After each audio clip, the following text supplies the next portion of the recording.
días a todos. A nombre de la Secretaría de Cultura y el Archivo General del Estado de Tabasco, le damos la bienvenida a este evento como parte del ciclo de actividades para conmemorar el 111 aniversario de la Revolución Mexicana. Tengo el gusto de presentarles a nuestro conferencista, el historiador, licenciado Jonathan Iván Medina Camacho, quien nos disertará la conferencia La Constitución de 1917, uno de los más grandes frutos de la Revolución Mexicana y su impacto en la actualidad. Para conocer mejor, les platicaré unas breves líneas de su trayectoria profesional. Es licenciado en Historia por la Universidad Juárez Autónoma de Tabasco. Actualmente cursa la maestría en Educación por competencias por el Centro Internacional de Posgrado. Ha participado como ponente en diferentes eventos académicos, como en el 21º verano de la investigación científica en el Colegio de Jalisco, en Guadalajara, Jalisco, en la consulta sobre el modelo educativo y la propuesta curricular de la educación media superior en agosto del 2016, en el primer Congreso Internacional y el segundo Congreso Nacional de Educación Media Superior. Soy docente de Transformando Vidas, del 21 al 23 de junio del 2017, entre otros. Dentro de su trayectoria como docente, ha sido tutor institucional del programa Construyete por el plantel 11 de Jalapa, Tabasco, instructor del curso taller Situaciones Didácticas en la Escuela 2019 y ha participado en el diplomado del 2021 Habilidades Digitales para la Docencia de la Fundación Carlos Slim. Ha participado en diversas materias del área de Ciencias Sociales y Humanidades en la Universidad Alfa y Omega, y desde el 2016 es docente de tiempo completo en el Colegio de Bachilleres de Tabasco, plantel 11 del municipio de Jalapa, Tabasco. Adelante, licenciado Iván, le escuchamos. Muchísimas gracias, maestro Elmer, y bueno, vamos a empezar el día de hoy con este tema muy interesante en este marco, pues que estamos ahorita viendo, que es la Revolución Mexicana. Y parte de esto, pues bueno, es la Constitución de 1917, uno de los más grandes frutos de la Revolución Mexicana y su impacto actual.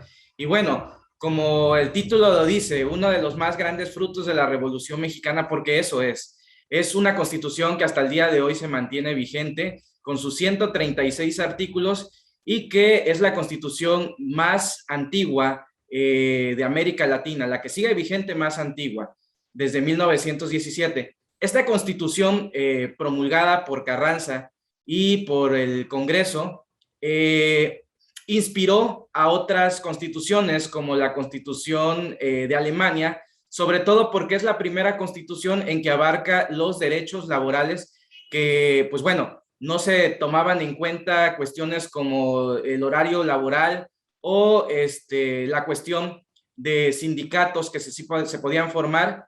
Y bueno, es la primera constitución en el mundo que habla sobre estos derechos y de la cual se inspiraron muchas otras constituciones. Pero bueno, para entender un poquito la parte de la Constitución de 1917 y su conformación, tenemos que ver un poquito los antecedentes que llevaron a la Revolución Mexicana como tal.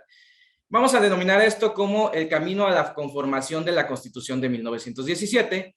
Y bueno, para empezar, todo empieza desde el momento en que Porfirio Díaz llega al poder, a partir del plan de Tuxtepec, en el cual pues él ya denotaba cosas como la antirreelección, pero bueno, sabemos que él terminó durando más de 30 años en el poder.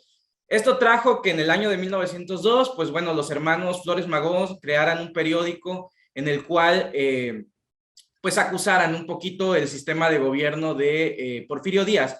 Este periódico se llamó El Hijo del Aguizote, y una de las características muy fuertes del periodo del porfiriato fue la represión que hubo hacia la prensa. Si bien ya en la Constitución de 1857 se denominaba esta libertad para que la prensa pudiera externar y sobre todo que pudiera plasmar cosas que no fueran solamente de índole religioso, aún así sabemos que en la práctica el gobierno se las ideó para reprender a cada uno de los periódicos que no hablara bien de Porfirio Díaz.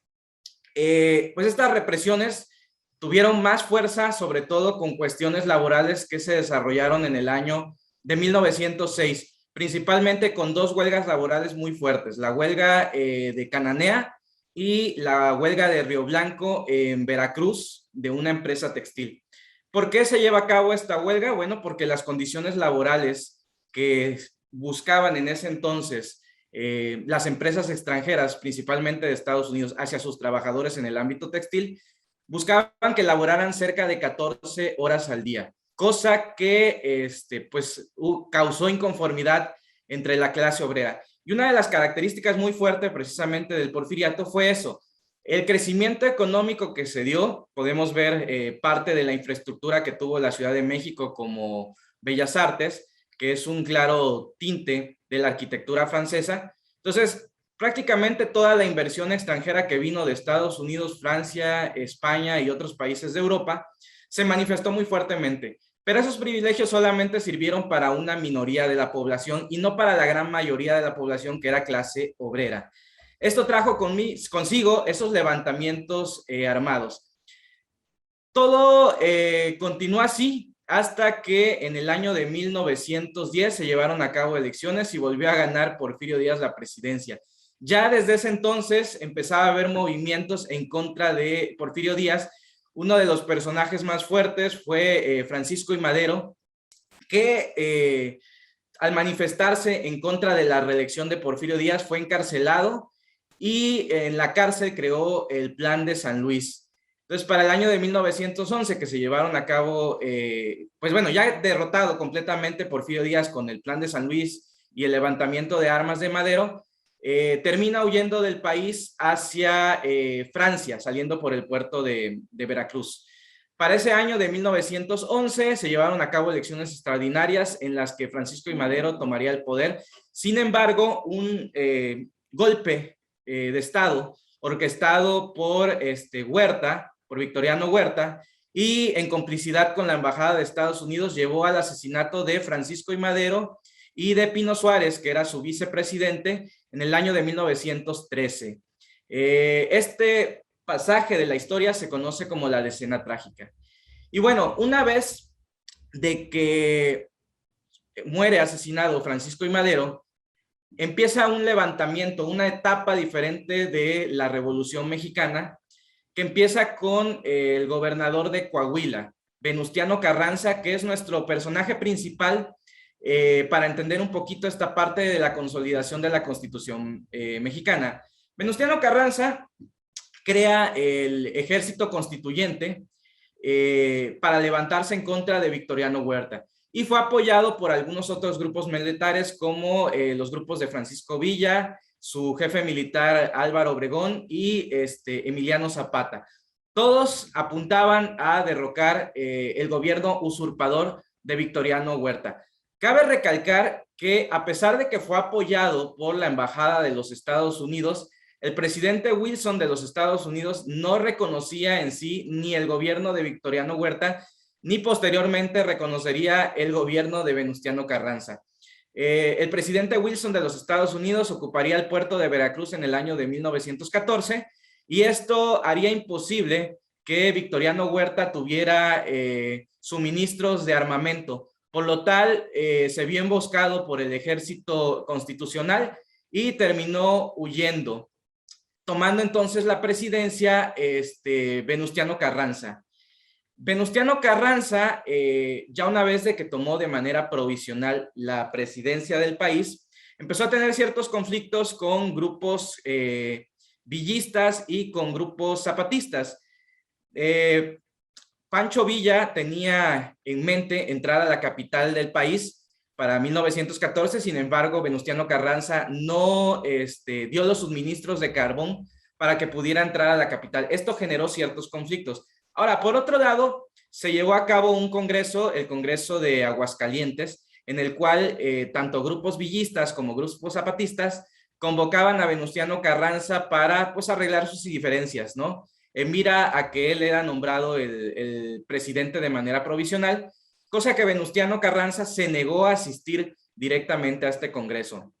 Posteriormente, ya Carranza para el año de 1916 hizo una convocatoria para conformar el Congreso Constituyente, en el cual tenía que haber un representante por cada 60,000 habitantes de todos los estados del país, y esos conformarían, pues vaya, los diputados que se reunirían para contrarrestar todas las demandas que había tanto de grupos zapatistas y de grupos villistas y en general de toda la población. Cabe recalcar que a esta convocatoria para constituir el Congreso Constituyente no se anexaron ni fueron invitados ni grupos villistas ni grupos zapatistas. Esta reunión tuvo este efecto el 1 de diciembre en Querétaro, en el auditorio Iturbide de esta ciudad. Ahí se reunieron para generar todas las demandas que había de la población, pero ya de una manera constituyente. Cabe recalcar que todos los convocados a este congreso no eran políticos. Entonces, esta constitución de 1917 se llevó a cabo a través de las demandas prácticamente de la sociedad. Prueba de esto también es que esta es la primera constitución que toma en cuenta garantías individuales de la sociedad, que están comprendidas en los primeros artículos de esta constitución. Ahora bien, la promulgación de la constitución.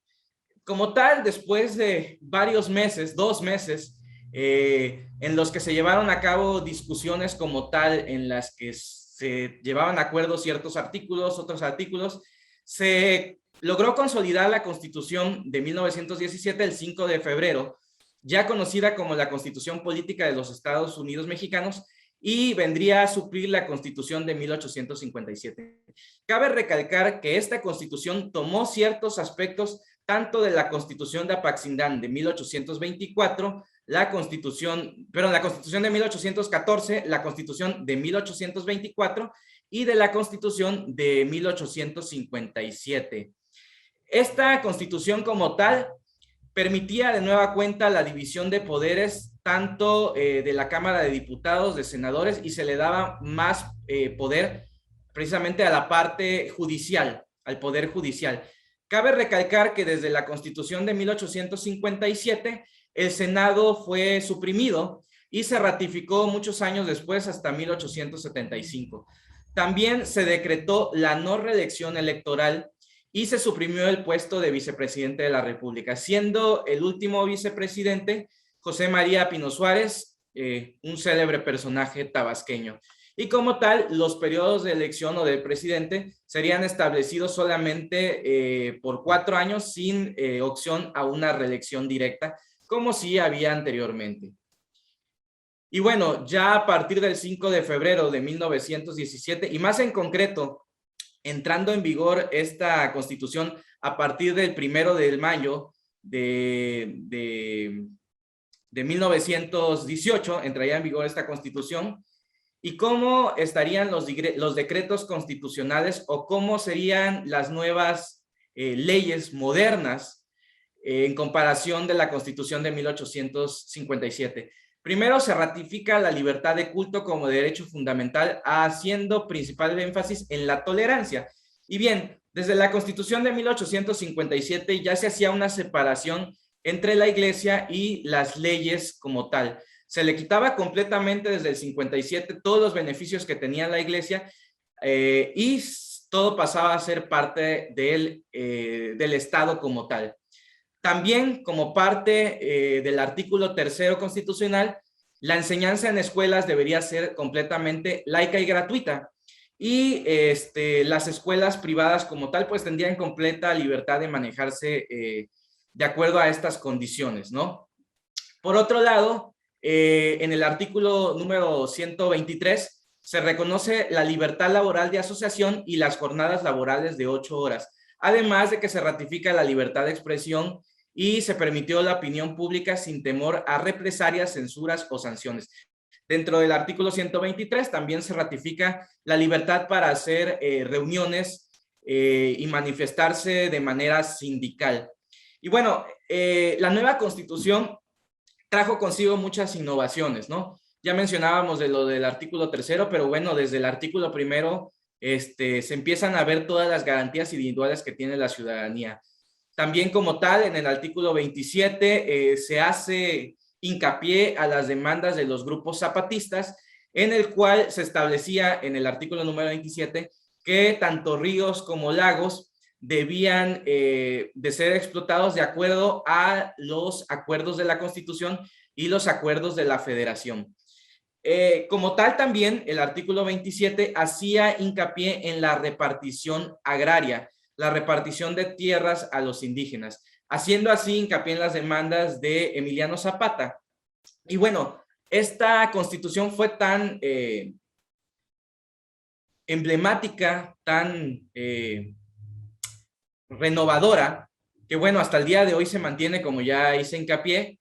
Y bueno, estas legislaciones que se hicieron, pues son de acuerdo a la modernización que se está haciendo del país. Ahora bien, ya una vez constituida, consagrada la Constitución, pues bueno, se llevó a vigor y Carranza, pues bueno, tuvo su cometido en cuanto a la presidencia. Obviamente, posteriormente vinieron conflictos porque se llevaron a cabo elecciones presidenciales y Carranza buscaba imponer al embajador de México en Estados Unidos, mientras que su jefe militar emblemático y que fue invicto durante la Revolución Mexicana, Álvaro Obregón, también lanzó su candidatura a la presidencia. Aunado con esto, a pesar de la muerte de Emiliano Zapata en el año de 1918, parecería que allá acabara la revolución con la muerte de Zapata y en ende de los zapatistas, pero bueno, vendría la revolución ya con Victoriano, perdón, con Álvaro Obregón y en esta parte de ponerse en contra de Venustiano Carranza. Venustiano Carranza termina falleciendo en el año de 1920. Y bien, ¿cómo está constituida entonces la Constitución? ¿Cómo quedó entonces comprendida la Constitución? Pues bueno, la Constitución de 1917 quedó comprendida en 136 artículos en 9 títulos. El primer título que habla sobre los derechos individuales van del artículo 31 al 38, el título segundo del 39 al 48 que habla sobre la soberanía nacional y los territorios mexicanos. El título tercero, que abarca del artículo 49 al 107, habla sobre la división de los poderes en el poder legislativo, ejecutivo y judicial. El título cuarto de 1908 al artículo, perdón, de 108 al artículo 114, habla sobre los servidores públicos y sobre las cuestiones patrimoniales. El título quinto del artículo 115 al 122 habla sobre los estados federales. El título sexto del artículo 123 habla sobre las condiciones laborales.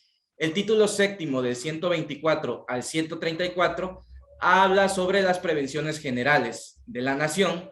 El título octavo, el artículo 135, habla y da pie también a que posteriormente, años concurrentes, vengan reformas estructurales.